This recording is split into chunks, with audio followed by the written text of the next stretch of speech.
Good morning, class. So, in the previous class, we started with the story B. Wordsworth on page 113. The story by V.S. Naipaul describes the life in a street called Miguel Street in Trinidad.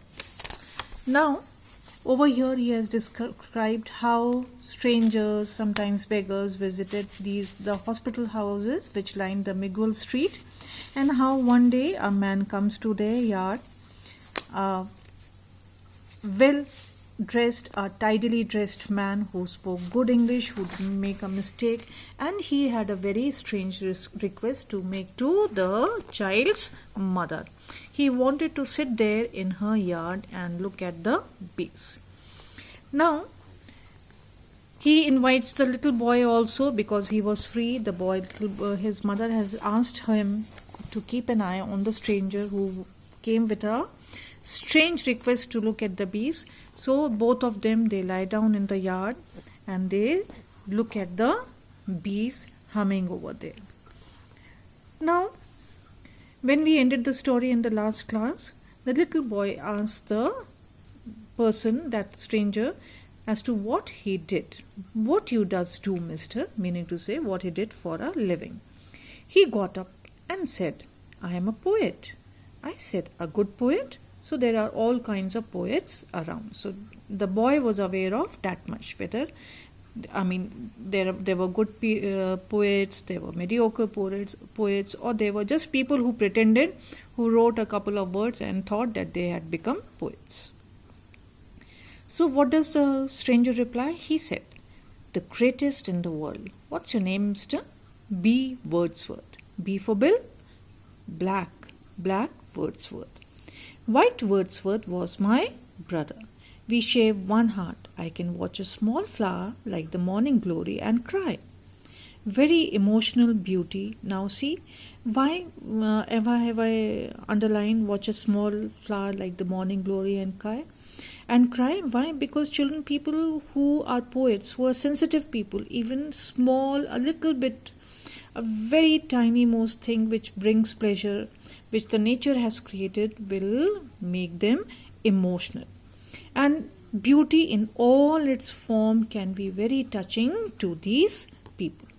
So the little boy asked the poet, that the greatest poet in the world, why you does cry? So again, see, the native English spoken in Trinidad. Instead of saying, why do you cry? It says, why you does cry. Why, boy? Why? You will know when you grow up. You are a poet too, you know. And when you are a poet, you can cry for everything. So what is the simplest explanation that the stranger gives? That once when one is a poet, then you can cry for anything. Any small thing will move you. I couldn't laugh. Now the boy is small and he doesn't think that everything and anything will make him cry. He said, you like your mother? So he is very honest with the stranger. When she not beating me. Now see, the helping word is missing over there. When she is not beating me. He pulled out a printed sheet from his hip pocket and said, on this paper is the greatest poem about mothers, and I am going to sell it to you at a bargain price for 4 cents.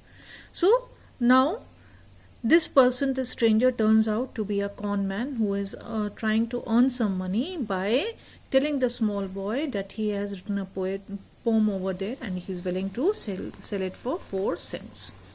So the little boy, being innocent, he quickly goes inside and asks his mother, Ma, you want to buy a poetry for 4 cents?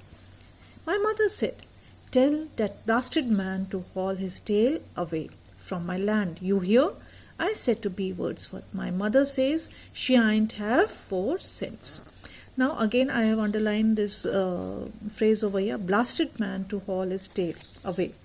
So the word blasted has been used to express annoyance with somebody. So the mother tells her son that you better tell that person, stranger, to now it is time that he should leave my house. So the little boy, instead of repeating exactly what his mother said, he has taken a liking to this stranger. He comes and tells him that my mother says that she doesn't have 4 sins. B. Wordsworth said, it is the poet's tragedy. What is the poet's tragedy? That when he is alive, when they are alive, all good authors, all good poets, their written work is not appreciated by anybody. So the meaning of tragedy is an event causing suffering or distress. And he put the paper back in his pocket. He didn't seem to mind. So just after saying that sentence, he did not seem to mind anything. I said, is a funny way to go round selling poetry like that. Only Calypsonians do that sort of thing.